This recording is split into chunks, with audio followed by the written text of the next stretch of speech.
Udah bisa dimulai? Baik, bismillahirrahmanirrahim. Assalamualaikum warahmatullahi wabarakatuh. Alhamdulillahirabbil alamin.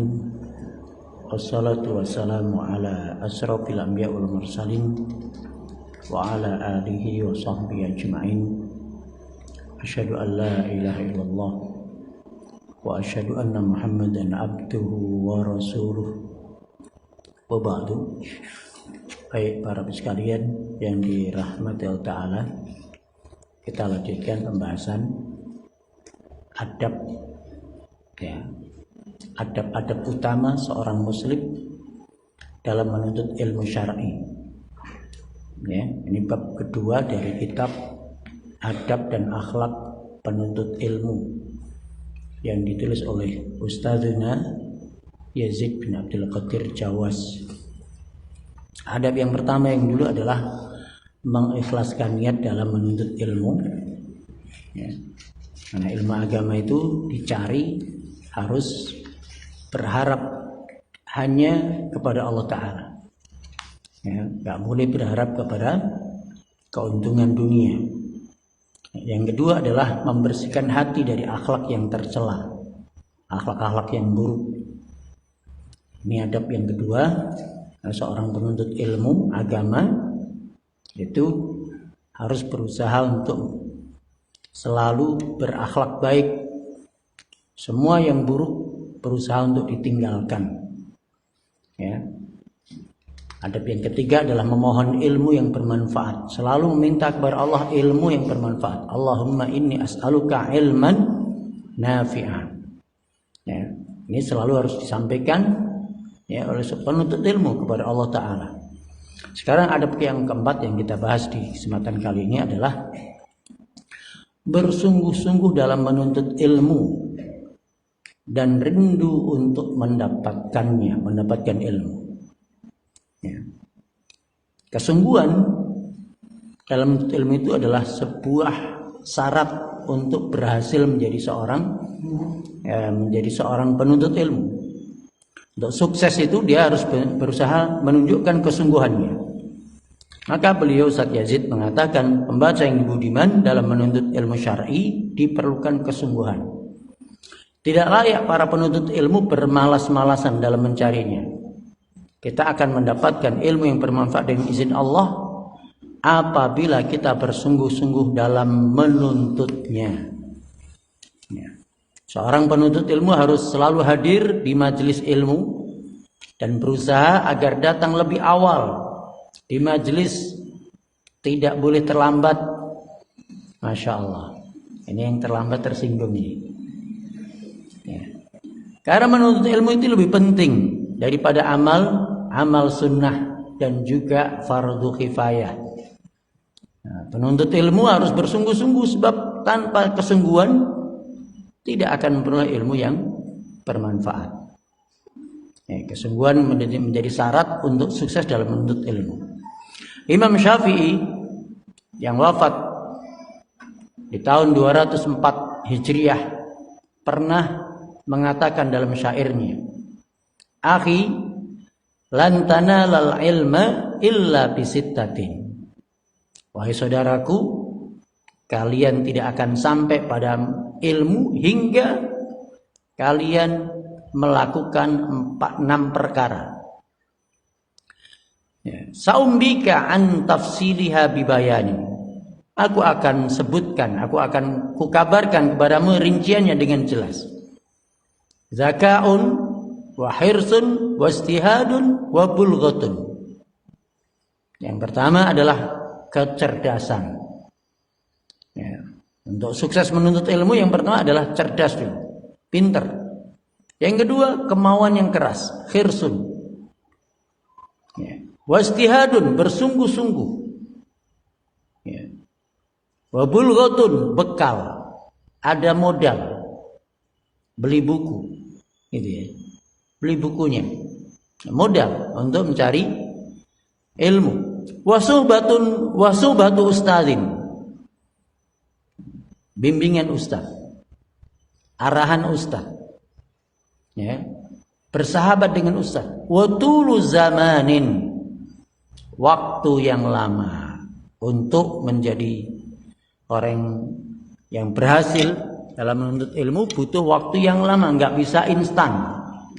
Ilmu itu nggak bisa dicari dengan instan, tapi perlu waktu yang lama. Ya, kemarin Abdullah bin Mubarak belajar ilmu berapa tahun? 20 tahun. Belajar ada berapa tahun? 30 tahun. Kita berapa lama kita mencari ilmu? Ada di pengajian ini? Belum lama. Abdullah bin Mubarak, Al-Imam Abdullah bin Mubarak itu 20 tahun dan itu dengan kesungguhan. Maka menjadi seorang imam, jadi ulama besar. Ya. Waktu yang lama dengan kesungguhan, dengan modal, ya, bersahabat dengan guru, ya, cerdas. Nah, ini semuanya menjadi syarat untuk sukses dalam menuntut ilmu. Keenam hal inilah yang diwasiatkan oleh Imam Syafi'i bagi para penuntut ilmu syar'i. Ya. Ini arahan dari ulama besar, imam mazhab, yaitu Imam Syafi'i rahimahullah. Ya. Adapun Rasulullah SAW memberikan semangat, memberikan motivasi, ya, kepada setiap mukmin. Di mana Rasulullah bersabda, al-mu'minul qawiyyu khairun wa ahabbu ilallah minal mu'minid dha'if. Mukmin yang kuat lebih baik dan lebih dicintai Allah daripada mukmin yang lemah. Mukmin yang kuat fisiknya, ya, lebih kuat. Nak main dia mukmin, dia seorang mukmin, dia seorang beriman kepada Allah, ditambah dengan kekuatan fisik, ya, itu lebih baik dan lebih dicintai oleh Allah daripada mukmin yang lemah.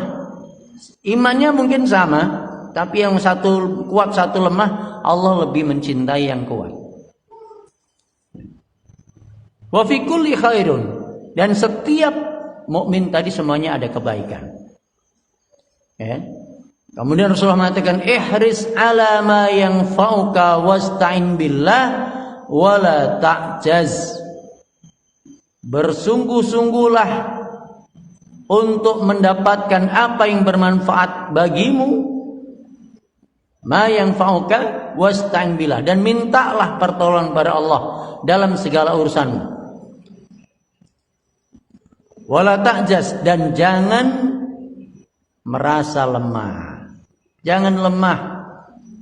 Terkadang mendapatkan kesulitan dalam menuntut ilmu. Ya, ada kesulitan menghafal, ada kesulitan mencerna. Ya. Ini minta tolong sama Allah. Ya Allah, tolonglah aku untuk bisa memahami masalah ini. Wa in asabaka syai'un fala taqul. Apabila tertimpa sesuatu musibah, ya, jangan kau berkata, ya, law anni fa'altu kana kadza wa kadza. Sekiranya aku melakukan begini, akan terjadi begini dan begini. Walakin qul, akan tapi katakanlah, qadarullah wa ma syaa fa'ala. Allah telah menakdirkan, dan apa yang Allah kehendaki akan diperbuatnya. Fa inna law taftahu amala syaitan. Karena ucapan seandainya atau law akan membuka pintu syaitan. Ya. Yang menjadi pendalian di sini adalah ihris ala ma yanfa'uka wasta'in billah wala ta'jaz. Ya. Bersungguh-sungguhlah dalam mendapatkan apa yang bermanfaat untukmu, dunia dan akhirat. Kalau itu bermanfaat untuk dunia kita dan akhirat kita, bersungguh-sungguh. Adapun ilmu, tentu ilmu agama ini bermanfaat untuk dunia kita dan akhirat kita. Maka butuh sungguh-sungguh. Karena Nabi tadi memerintahkan bersungguh-sungguhlah untuk mendapatkan manfaat bagimu yang bermanfaat untuk umum. Manfaat dunia dan akhirat itu adalah ilmu agama. Seseorang akan jadi baik kalau dia paham agama. Maka bersungguh-sungguh dalam menuntut ilmu agama ini sesuatu yang harus mesti. Ya. Wasta'in billah, mintalah pertolongan pada Allah dalam segala urusan, termasuk dalam menuntut ilmu. Gak paham, sulit mencerna, minta sama Allah Ta'ala untuk ditolong agar mudah memahami. Wala ta'jas, jangan lemah, jangan mudah menyerah. Ya. Ini maksudnya. Seorang penuntut ilmu wajib bersungguh-sungguh dalam menuntut ilmu. Seseorang tidak mungkin mendapatkan ilmu dengan santai. Yahya bin Abi Katsir, seorang ulama yang wafat di 132 Hijriah, beliau berkata, ya, la yustata'ul ilmu bi rahatil jism.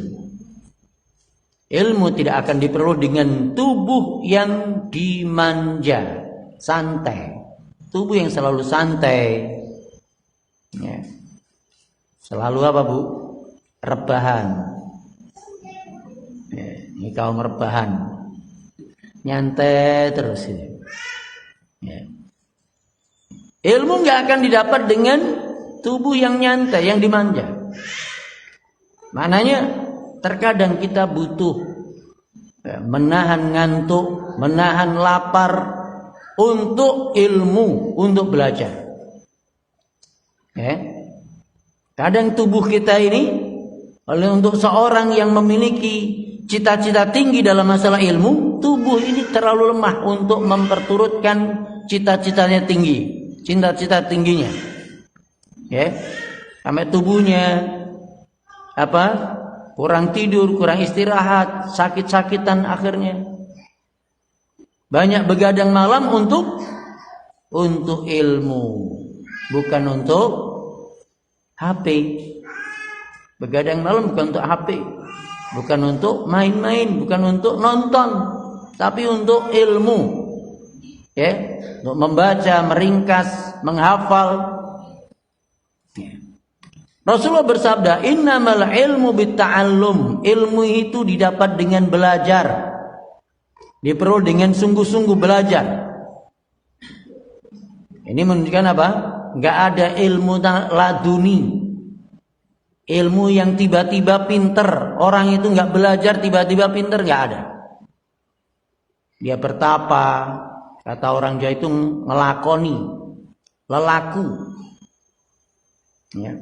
Dengan bertapa, dengan semedi, tiba-tiba dia jadi orang alim. Enggak bisa seperti itu. Dalam Islam enggak ada. Imam Bukhari itu berpuluh tahun datang dari satu negeri ke negeri, dapat ilmu hadis dari situ. Para ulama dulu seperti itu. Mereka dari satu negeri ke negeri yang lain berpuluh tahun mencari ilmu, baru mereka mendapatkan ilmu. Jadi ahli tafsir, jadi ahli hadis, jadi ahli sejarah, jadi ahli bahasa. Belajar. Innamal ilmu bitta'allum wal hilmu bittahallum. Ya. Al-hilm dan sikap penyantun, hilm, tenang, itu dengan berusaha membiasakan untuk tenang. Sabar. Sifat sabar itu didapat dengan membiasakan untuk sabar. Wa may yataharral khaira yu'tahu. Barang siapa yang berusaha keras mencari kebaikan, ya, terus berusaha itu, dia akan memperolehnya. Wa may yatawaqqa syarra yuqahu. Siapa yang berusaha menjaga dari keburukan, dari kejahatan, dia jaga dirinya, dia tahan nafsunya. Ya. Yuqahu, yatawaqqa syarra yuqahu. Dia akan dijaga, dilindungi dari kejahatan. Ya. Ini maknanya apa? Membiasakan. Siapa yang membiasakan untuk berbuat baik, dia akan jadi orang baik. Siapa yang akan menjaga diri dari semua keburukan, sifat-sifat yang buruk, dia akan terhindar dari keburukan. Tapi kalau dia memperturutkan yang buruk terus diikuti, dia akan jadi orang yang jahat, penyembah, pengikut nafsu. Masya Allah. Berikutnya Rasulullah SAW bersabda, manhumani la yashba'ani. Dua orang yang rakus yang tidak pernah kenyang. Ada dua orang yang rakus tidak pernah kenyang, maknanya nggak pernah puas. Yang pertama adalah manhumun fil ilmi la yashba'u minhu. Yang pertama adalah orang yang rakus terhadap ilmu dan tidak pernah merasa puas, nggak pernah merasa kenyang, nggak pernah merasa pinter, merasa kurang terus. Belajar terus, baca terus, ngapal terus. Sampai para ulama ini seperti Imam Ahmad sudah tua, ya, udah beruban, matanya sudah mulai berkurang penglihatannya. Kemana-mana bawa pena dan kertas. Padahal beliau adalah seorang imam, ulama besar, ya, gurunya para ulama, tapi masih kemana-mana bawa pena, bawa kertas. Ketika ditanya, wahai imam, sampai kapan engkau seperti ini? Sampai aku masuk liang kubur. Maknanya sampai mati. Maknanya beliau nggak kenyang, nggak merasa puas, udah selesai. Nggak. Ini orang yang haus dengan ilmu, rakus dengan ilmu. Dan ini adalah baik. Ini ya orang rakus yang baik. Rakusnya dalam perkara yang mulia, yaitu ilmu. Yang kedua, rakus yang buruk, manhumun fid dunya. Orang yang rakus terhadap dunia. Ya. La yashba'u minha. Dia enggak pernah kenyang, merasa puas dengan dunia. Dia udah punya uang, gajinya udah gede. Ya. Udah harta kekayaannya udah miliaran, masih korupsi juga. Korupsi. Dengan cara tipu menipu, masih riswah, masih suap sana, suap sini. Ini kenapa? Rakus terhadap dunia. Gak pernah kenyang, gak pernah merasa puas. Ya. Uangnya udah banyak, hartanya udah banyak, gajinya udah gede. Loh kok masih korupsi? Uang rakyat masih diembat. Ya. Ini adalah karena rakus, nggak akan pernah kenyang. Ya, hingga orang yang rakus terhadap dunia ini, kapan dia berhenti? Ketika mulutnya disumpal dengan tanah. Maknanya apa? Ketika dia mati baru selesai, rakusnya baru hilang. Itu. Nah, ini buruk.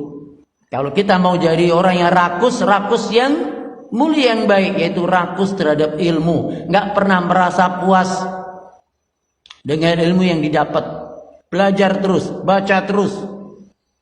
Ya, ini adalah orang yang rakus terhadap ilmu. Ini biasanya orang rakus dengan ilmu itu dia punya kesungguhan dalam belajar. Kesungguhan dalam belajar. Ya. Baik, ini adab yang keempat. Yang kelima adalah memulai dengan mempelajari kitabullah, Al-Quran. Sumbernya ilmu agama Islam itu adalah dari Al-Quran, dari Allah. Allah menurunkan kitab suci sebagai sumber agama, sumber petunjuk, yaitu Al-Quran. Hendaknya seorang penuntut ilmu memulai perjalanan menuntut ilmu dengan terlebih dahulu mempelajari Al-Quran yang mulia. Dimulai dari belajar membaca, tahsin, dari iqra, ya, memperbaiki bacaan. Baru kemudian tahfiz, menghafal Al-Quran. Ya. Setelah tahfiz baru apa? Ini tahsin, tahfiz, baru tafsir. Ya, memahami tafsirnya. Kemudian tatbik, mengamalkannya. Ya, tatbik, mengamalkannya. Ya, itu harus seperti itu. Baru kemudian mengajarkannya. Ya. Lah tangga ilmu dimulai dari menghafal Al-Quran, belajar mempelajari Al-Quran. Jadi mulai dari membaca Al-Quran, bacaannya bagus, kemudian baru mulai menghafal. Seorang penuntut ilmu hendaknya mengetahui bahwa menuntut ilmu memiliki beberapa tahapan. Ada tangga-tangga yang harus dilewati, yang harus dilalui.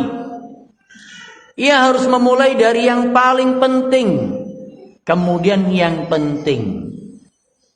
Ia tidak boleh tergesa-gesa. Bahkan ia harus bersabar dan mengetahui kadar kemampuan dirinya. Ya, maksudnya tahu diri, kemampuan dirinya masih di mana. Ya, orang ini akan dia di mana, di titik mana sekarang ini? Ya, di titik tahsin atau tahfiz atau tafsir. Gitu.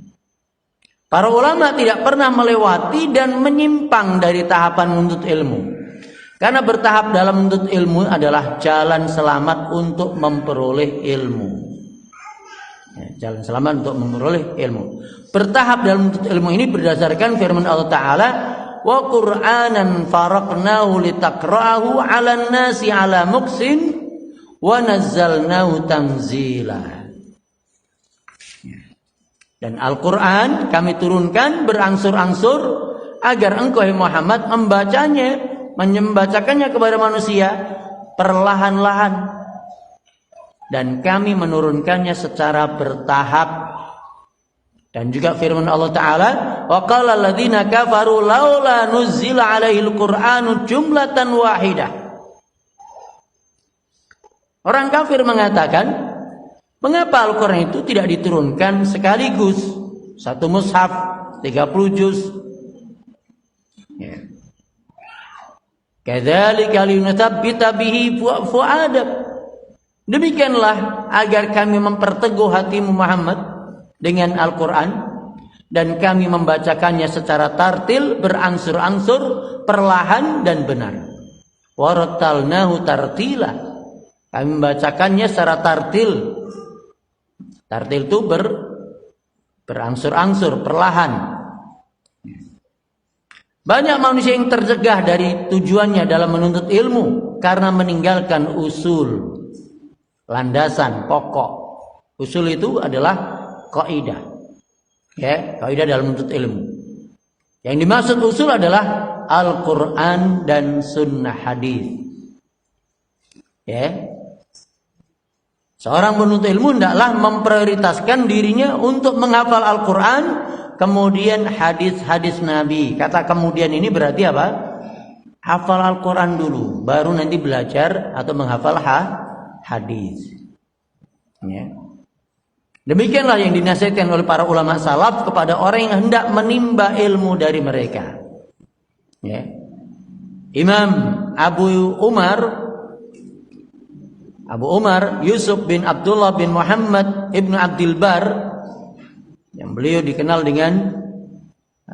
terkenal dengan Ibnu Abdul Bar, yang wafat di 463 Hijriah, mengatakan menuntut ilmu memiliki tingkatan, dan tingkatan yang tidak boleh dilanggar, ya, memiliki tahapan yang tidak boleh dilanggar.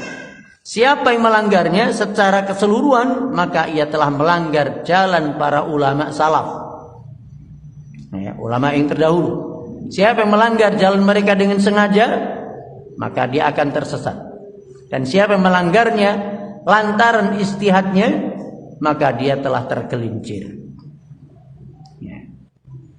Awal dari ilmu adalah menghafalkan kitabullah dan memahaminya. Nah, segala apa yang dapat membantu untuk memahaminya, maka wajib untuk mempelajarinya. Ya. Apa yang membantu untuk mempelajarinya? Bahasa Arab. Karena Al-Quran adalah berbahasa Arab. Untuk memahami Al-Quran, ya menunjangnya harus ditunjang dengan bahasa Arab. Aku, kata Ustaz Yazid, aku tidak mengatakan bahwa menghafal seluruh Al-Quran itu fardu, wajib bagi setiap muslim, tidak.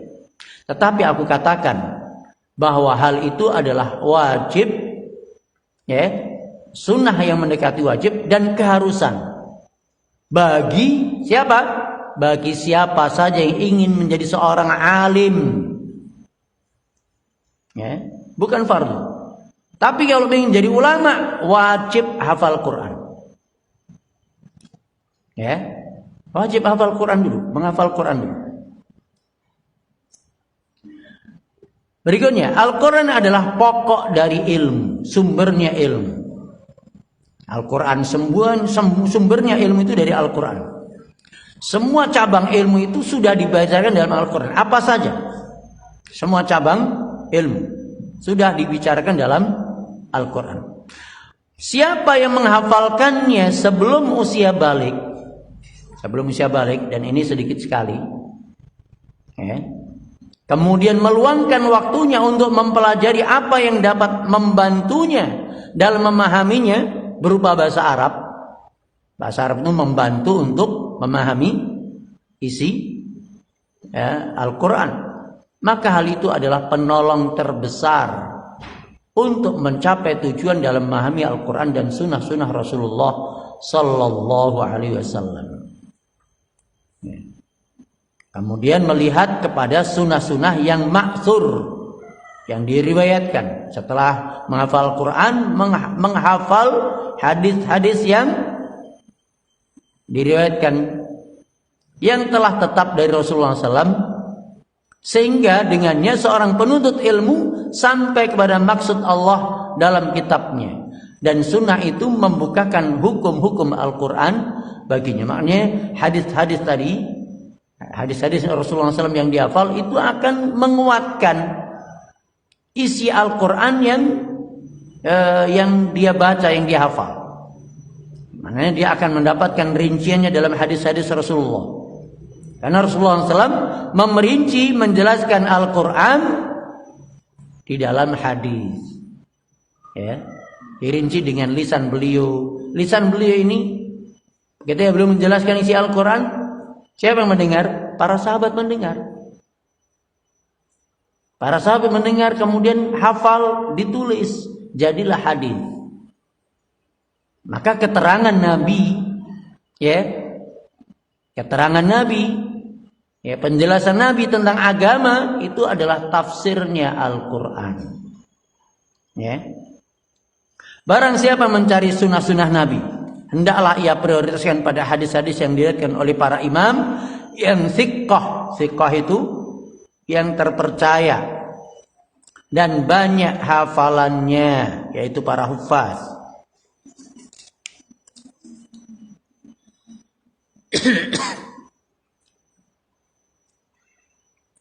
Ini tentang adab yang kelima.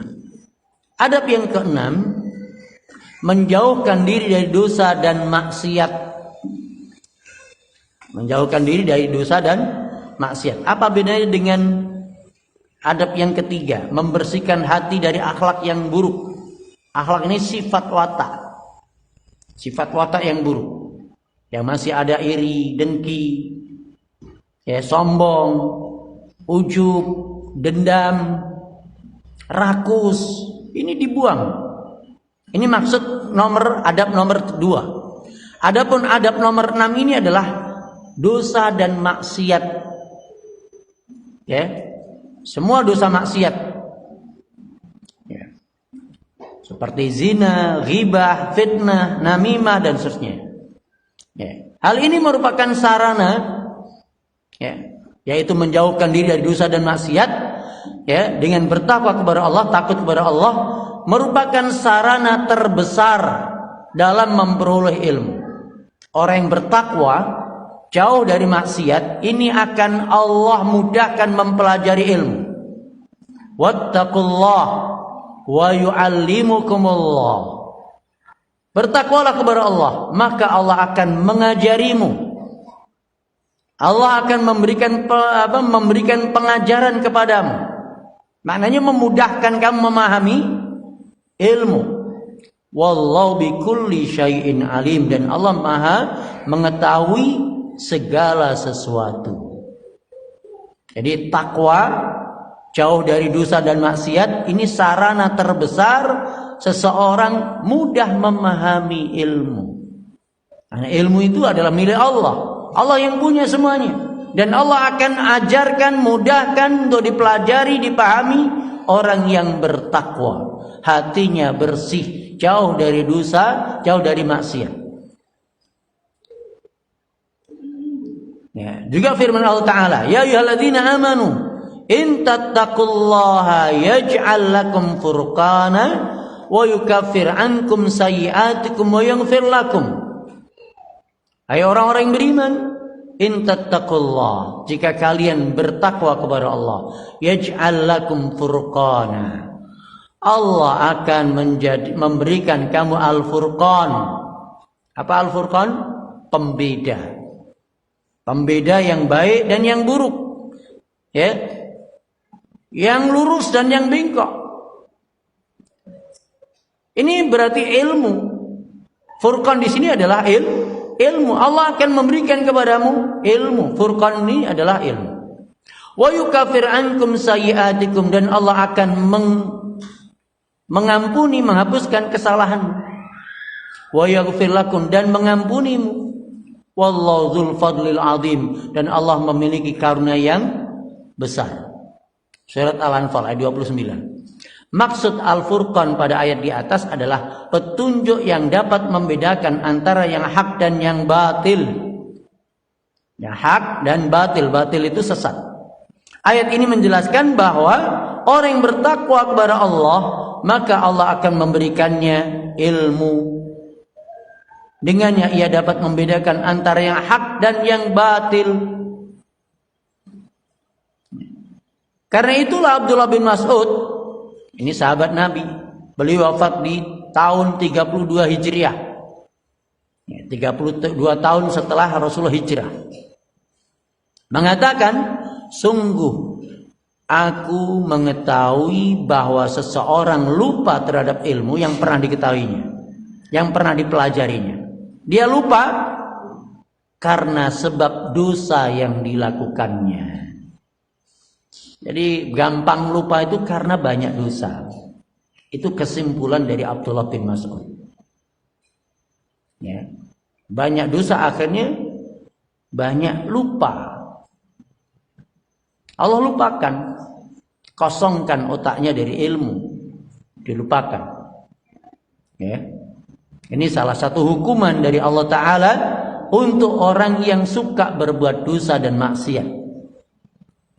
Al-Imam Ibnul Qayyim rahimahullah menjelaskan dalam kitabnya Ad-Da'u wad-Dawa bahwa seseorang tidak mendapatkan ilmu disebabkan dosa dan maksiat yang dilakukannya. Susah memahami, susah menghafal karena banyak dosa dan maksiat. Kata Ibnul Qayyim, seseorang terhalang dari ilmu yang bermanfaat disebabkan banyak melakukan dosa dan maksiat. Ya, terhalang dari ilmu-ilmu yang bermanfaat karena dia banyak dosa dan maksiat. Seorang muslim dan muslimah, kata Ustaz Yazid, harus menjauhi dosa-dosa besar, apalagi dia adalah seorang penuntut ilmu. Oleh sebab itu kita harus menjauhi dosa dan maksiat. Dosa yang paling besar adalah syirik. Syirik, berdoa kepada selain Allah. Yang kedua, durhaka kepada kedua orang tua. Penuntut ilmu jangan durhaka, nggak boleh durhaka kepada orang tua. Harus jadi orang yang anak yang saleh, ya, berbakti pada orang tua, tawadhu sama orang tua, ya. Menjauhi bid'ah. Dosa besar itu adalah melakukan bid'ah. Jauhi perbuatan bid'ah. Kemudian menjauhi dosa-dosa besar lainnya, seperti makan harta orang lain. Harta orang lain dimakan, ditipu dengan cara menipu, dengan cara minta disuap, dengan cara ngutang nggak bayar, dengan cara macam-macam. Masya Allah, ini makan harta orang lain, ini hutang tidak bayar, muamalah riba dengan berbagai macamnya, diantaranya bunga bank, renten dan sebagainya, minum khamr, minuman keras, narkoba, merokok, mencukur jenggot, makan dan minum dari usaha yang haram, isbal, memanjangkan kain atau celana melebihi mata kaki bagi laki-laki, tabarruj, ya, tabarruj, wanita yang tidak pakai jilbab atau buka aurat di hadapan laki-laki yang bukan mahramnya. Tabarruj itu bersolek, ya, mempertontonkan kecantikannya, durhaka kepada suami. Seorang penuntut ilmu, ibu-ibu sekalian, harus menunjukkan tawadhu pada suami, ya, tawadhu di hadapan suaminya, menghormatinya, memuliakannya, melayaninya, ya. Dosa berikutnya adalah namimah, mengadu domba. Jauhi dari mengadu domba, dusta, berbohong, ghibah, membicarakan aib orang lain, menggunjing. Ghibah, menggunjing, membuka aib, menuduh seorang muslim dengan tuduhan yang tidak benar, memfitnah seorang muslim, dan lain sebagainya. Imam Ibnul Qayyim berkata, di antara hal yang sangat mengherankan bahwa ada seseorang yang mudah menjaga dirinya dan berhati-hati dari makan makanan yang haram. Dia tidak berbuat zalim, tidak berzina, ya, dia menjaga hati-hati dari makanan yang haram, berbuat zalim, berzina, mencuri, minum khamr, melihat sesuatu yang haram dan lain sebagainya. Yang heran apa ini? Di antara hal yang sangat mengherankan bahwa ada seorang yang mudah menjaga dirinya dan berhati-hati dari makanan yang haram, ya, tapi dia berbuat zalim, ya, berzina, mencuri, minum khamr, ya, melihat sesuatu yang bukan haram dan yang lainnya. Namun yang ia sangat sulit untuk menahan gerak lisannya. Mungkin dia terhindar dari dosa besar ini semuanya, ya, dia enggak berzina, dia enggak mencuri, enggak minum khamr, tapi enggak bisa menahan gerak lisannya, ya, hingga Anda dapat melihat seseorang yang dianggap faham agama, zuhud, banyak beribadah, ia berbicara dengan kata-kata yang tanpa sadar dapat mendatangkan murka Allah, yang dengan satu kalimat darinya ia dimasukkan ke dalam neraka yang di dalam lebih jauh daripada jarak antara timur dan barat. Neraka itu sekalian, dalam sebuah hadis, kalau dilemparkan sekarang ini dari ujung bibirnya neraka, maka 70 tahun kemudian baru nyampe ke dasarnya.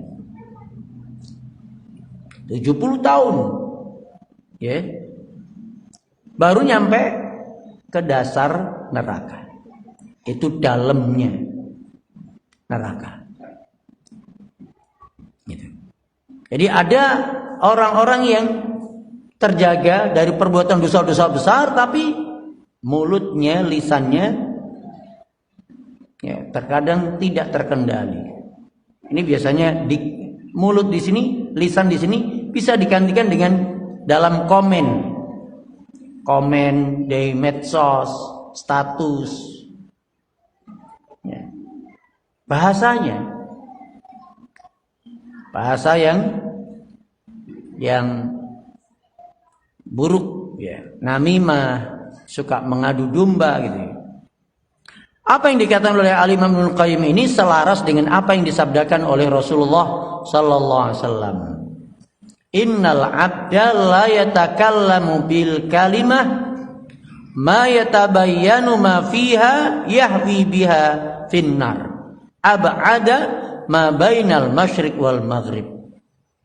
Sesungguhnya seorang hamba mengucapkan kata-kata yang tidak memperhatikan kejelekan makna dan akibatnya, maka ia akan menjerumuskannya ke dalam neraka lebih jauh daripada apa yang ada di antara timur dan barat. Ya. Wahai penuntut ilmu, jauhkanlah dosa dan maksiat, karena keduanya dapat menjadi penghalang ilmu dan keberkahannya dan manfaatnya. Imam Syafi'i rahimahullah adalah seorang ulama yang cerdas. Beliau telah hafal Al-Quran sebelum usia 10 tahun. Dan pada usia remaja beliau telah hafal kitab Al-Muwatta karya Imam Malik rahimahullah. Meskipun demikian, beliau masih mengeluhkan jeleknya hafalan beliau kepada Imam Waqi', gurunya, Imam Waqi' bin Jarrah yang wafat di tahun 197 Hijriah. Imam Syafi'i berkata, syakautu ila Waqi' su'a hifdi. Aku mengadukan kepada Waqi', kepada Imam Waqi' tentang jeleknya hafalanku. Kalau beliau mengadukan jeleknya hafalan, kita gimana? Kita lebih jelek dulu lagi. Ya. Masya Allah. Inilah tawaduknya beliau Imam Syafi'i. Ya. Ya. Barangkali mungkin benar beliau ada beberapa hadis yang dia nggak hafal, lupa. Itu yang beliau. Tapi kita ini Masya Allah lebih buruk lagi. Ya. Dia mengatakan apa tadi? Aku mengadukan kepada Waqi' tentang jeleknya hafalanku. Fa'arsadani ila tarkil ma'asi. Ia membimbingku agar aku meninggalkan maksiat. Fa'ahbarani bi'annal ilma nurun. Ia kabarkan kepadaku bahwa ilmu Allah itu adalah cahaya. Wa nurullah la yuhda li'asi. Dan cahaya Allah tidak diberikan kepada pelaku maksiat, kepada ahli maksiat. Allah nggak berikan ilmu, nggak berikan nur, cahaya. Imam Malik bin Anas yang wafat di tahun 179 Hijriah, guru imam dari Imam Syafi'i. Malik ini guru Imam Syafi'i, memberikan nasihat kepada Imam Syafi'i, muridnya.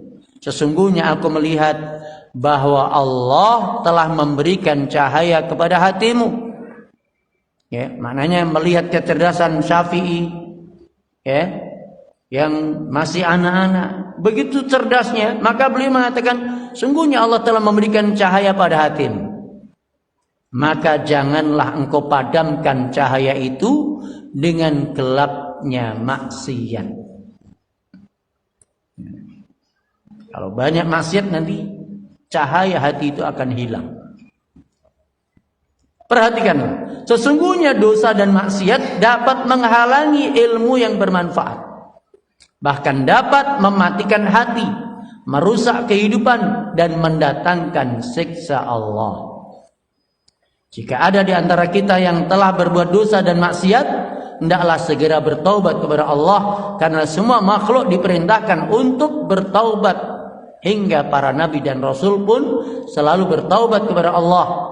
Kita tidak boleh berputus asa dan dari rahmat Allah, karena Allah Maha Pengampun lagi Maha Penyayang. Imam Abdullah bin Mubarak berkata dalam syairnya, ra'aitu dzunuba tumitul qulub. Sungguh aku melihat dosa-dosa itu mematikan hati. Dosa itu mematikan hati. Masya Allah. Waqad yurithu dzulla idmanuha. Terus melakukan dosa akan mewariskan kehinaan. Jadi terhina. Terus berbuat dosa. Akhirnya terkenal sebagai seorang yang berbuat dosa. Ya. Sehingga dihinakan orang, diremehkan orang. Wa tarku dzunub hayatul qulub. Meninggalkan dosa adalah kehidupan bagi hati. Membuat hati hidup. Meninggalkan dosa membuat hati itu hidup. Wa khairu li nafsika isyanuha. Dan sangat baik bagi dirimu untuk meninggalkannya, meninggalkan dosa tadi. Sangat baik kalau kita bisa meninggalkan dosa. Wahal afsadaddin illal mulu. Tidak ada yang merusak agama melainkan raja-raja. Wa ahbarusu wa ruhbanuha. Ya. Tidak ada yang merusak agama melainkan raja-raja, kemudian ulama su, ahbarusu, ya, wa ruhbanuha, ahli ibadah yang tidak berilmu. Ini membuat, lihat di situ ada apa? Yang merusak agama apa tadi? Ulama su. Maknanya dia dikenal sebagai orang yang alim, dikenal sebagai penuntut ilmu, secara mungkin secara lahiriah bajunya dia jubah, pakai cadar, jilbab besar, tapi melakukan dosa-dosa besar. Ya, sama orang tua berani, sama suami berani. Ini malu. Itu merusak, akhirnya merusak agama. Orang akhirnya nggak tertarik dengan ngaji. Ya. Toh itu yang bercadar, yang pakai jilbab besar, sama suami juga kurang ajar, sama orang tua kurang ajar. Ini jadi penghalang mereka. Nggak mau ikut kajian. Tapi kalau akhlaknya baik, ya, terhindar dari perbuatan dosa besar seperti itu, membuat tetangganya, saudarinya, ya, akan tertarik untuk ikut belajar agama. Ya. Ini para ibu sekalian, 3 adab, ya, adab keempat, 5 dan 6. Insyaallah dilanjutkan di adab berikutnya. Masya Allah masih banyak. Ya. Ada pertanyaan? Kami silakan.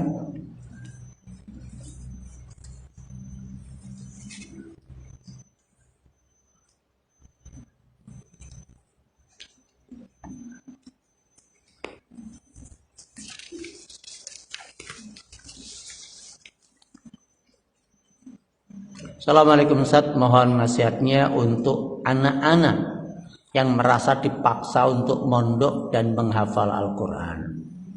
Dan bagaimana caranya supaya anak-anak bisa sadar bahwa semua yang terjadi padanya adalah takdir dari Allah Ta'ala. Ya. Ini harus dipahamkan kepada anak bahwa agama ini, ya, belajar agama, mondok, itu nggak harus dia jadi ustadz, nggak harus jadi ulama. Ya, mungkin berawal dari sini yang harus dipahamkan. Mungkin beda. Dia nggak pengen jadi ustadz, dia pengen jadi pengusaha. Ya, aku pengen jadi pengusaha kok, pengen jadi pilot kok. Masa mau jadi pilot suruh mondok, nggak nyambung. Kita sampaikan bahasanya. Nah, ya, ibu senang sekali kalau kamu jadi pilot, kamu jadi pengusaha, mau jadi apa saja ibu senang. Tapi, ya, ibu mau kamu pilot tapi paham agama. Syukur itu bisa hafal Quran. Ya. Pengusaha paham agama, syukur bisa hafal Quran. Itu kan nilai plus. Nilai plus. Lah, ibu itu hanya membekali kamu agama, ibu nggak bisa ngajarin kamu agama. Ya. Jadi agama ini, nah, untuk untuk kepentinganmu, duniamu dan akhiratmu. Orang itu hanya akan baik kalau dia paham agama. Ini harus kita pahamkan sekalian. Pentingnya ilmu agama ini atas ilmu yang lain. Ya, mulianya ilmu agama dibandingkan ilmu yang lain itu jauh. Ilmu agama ini lihat, seorang yang buruk, jahat, pembunuh, preman bisa tobat karena ilmu agama. Karena dia kenal Allah. Dia takut sama Allah, takut dosa. Ya. Itu kan ada kisah yang membunuh 100 nyawa. Dan banyak preman-preman hari ini juga dia takut mati susah. Takut mati nggak ada yang doain. Akhirnya dia tobat. Ini apa ini? Ilmu agama. Dia takut sama Allah, takut dosa. Itu kan ilmu agama. Ya. Ada enggak yang dia tobat karena belajar matematika? Setelah dia tahu ENC kuadrat, ada fisika misalnya. Ya. Atau setelah dia belajar tentang rumus kimia, dia tobat. Ya. Jadi baik. Enggak. Anak yang durhaka jadi baik itu karena ilmu agama. Semua orang jahat jadi baik itu karena ilmu agama, bukan yang lain. Maka ibu itu mau kamu itu jadi orang baik. Kamu paham agama dulu. Nah inilah yang harus dipahamkan kepada anak. Ya, jadi akhirnya dia paham. Ini masih dia nanti masuk pondok masih bulan Juli, tiap hari mungkin 2 hari sekali ajak bicara tentang pentingnya ilmu agama. Ya. Kebahagiaan manusia itu ketika dia mengenal Allah, mengenal nabinya, mengenal agama Islam. Dan itu 3 pertanyaan di alam kubur cuman 3. Man rabbuka, ma dinuka, wa man nabiyuka. Kalau itu kita nggak bisa menjawab, celaka kita. Yang bisa menjawab siapa? Yang mentaati Allah dan Rasulnya. Kalau dia taat kepada Allah dan Rasulnya, mentauhidkan Allah, maka dia akan bisa menjawab dengan enak, dengan enteng, mudah. Tapi kalau dia banyak dosa, nggak bisa jawab. Ketakutan, ya, ketakutan.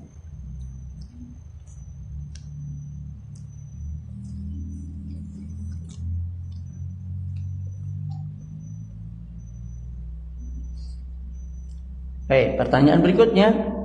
Ustaz, ketika alat-alat sekolah anak kita dicuri oleh teman-temannya di sekolah, apakah harus lapor ke guru atau tidak? Ya, ini pertama adalah anak kita yang harus kita ajari untuk merawat barangnya sendiri. Mungkin dia teledor, ya, ketika gambar selesai, ya, pewarnanya nggak dimasukkan sehingga ada jatuh nggak diambil. Kita mungkin anak kita yang kurang teledor, kurang menjaga, ya, lebih dipastikan dulu tentang bagaimana anak kita merawat barang miliknya sendiri. Ya, terkadang anak kita kurang open, kurang bisa menghargai miliknya sendiri. Ya, apalagi masih SD kelas 1, kelas 2, kelas 3, ini masih anak-anak yang sangat butuh, ya, arahan dan nasihat, ya, dan juga teguran dari gurunya untuk selalu memperhatikan barang miliknya, dirawat dengan baik. Ya. Ini harus lebih peduli ke ini dulu. Yang kedua, tentu kalau seperti ini ada kehilangan, kok sering. Kalau pertama mungkin anak kita, tapi kalau sering berarti ada teman, ada anak yang tanyakan, lapor kepada gurunya. Ya. Lapor kepada gurunya, dan kemudian berikutnya semuanya dikasih tanda nama ataupun ini dikasih nama alat-alat itu, pakai spidol permanen atau ada tanda khusus. Ya. Ini agar nanti gurunya bisa mendeteksi siapa yang telah mengambilnya. Gitu. Ya. Berikutnya, ketika hati kita agak berat memberi bantuan ke saudara yang tidak saleh, tapi terasa lempeng atau lapang dada ketika memberi ke orang lain yang saleh, apakah ini dibolehkan? Ya, boleh. Karena sebaik-baik makanan adalah makanan yang dimakan orang yang bertakwa, orang yang saleh. Ya. Kita punya makanan, ya. Kita punya saudara tapi nggak sholat, jarang-jarang dia sholat, kadang enggak. Ada tetangga kita, masya Allah dia saleh, dia baik, kita cenderung ke mereka. Ini boleh. Itu tabiat iman ini. Karena di ukhuwah imaniyahnya lebih kuat. Ya. Boleh.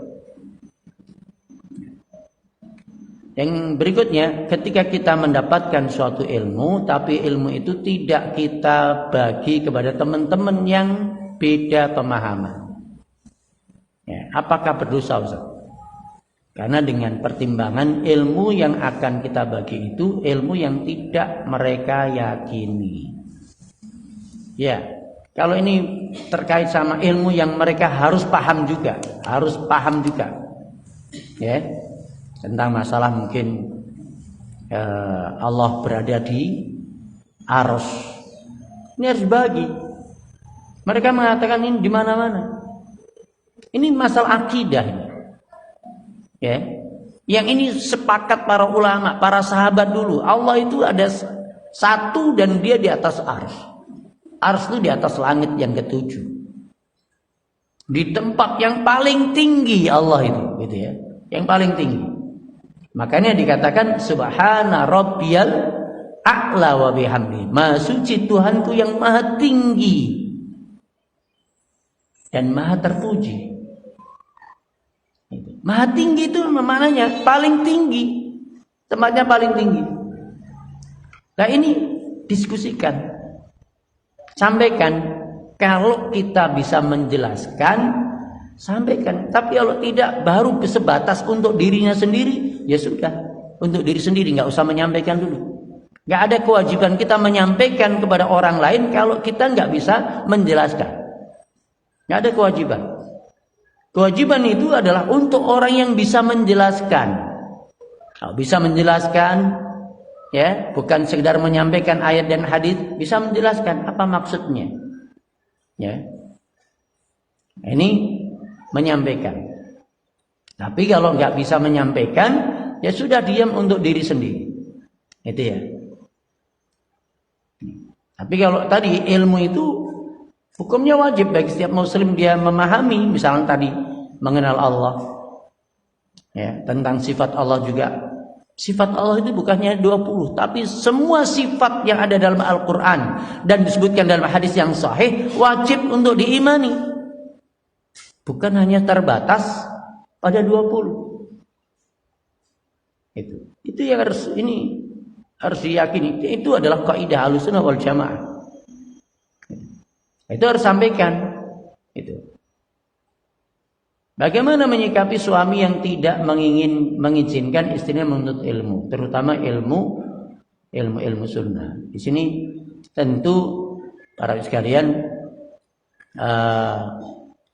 kalau nggak mengizinkannya, kalau misalnya ibu nekat misalnya menuntut ilmu hadir di majelis taklim, itu nggak ada sanksi apa-apa dari suami. Ya, hanya suaminya nggak suka kalau ngaji. Tapi kalau ngaji ya dia didiemin aja. Maksudnya nggak dimarah, tetap dikasih nafkah biasa. Maka ngaji aja. Ya, ngaji terus. Ya, walaupun suaminya nggak suka. Tapi kalau dia memberikan sanksi, kalau kamu ngaji, ya, dikasih sanksi, dikurangi nafkahnya. Ya. Nggak dikasih nafkah batinnya misalnya. Ya udah, di situ berarti enggak ngaji, tapi tetap bisa memantau di rumah. Misalkan pakai Ngaji lihat YouTube. Ya. Teman-teman suruh ke rumah untuk bisa sharing ilmu. Ini dengan cara seperti inilah kita bisa mendapatkan ilmu. Ya. Ini kalau ada sanksi, kalau nggak ada sanksi tetap aja datang. Karena maslahatnya lebih baik, lebih banyak daripada madharatnya. Wallahu a'lam bishawab. Cukup?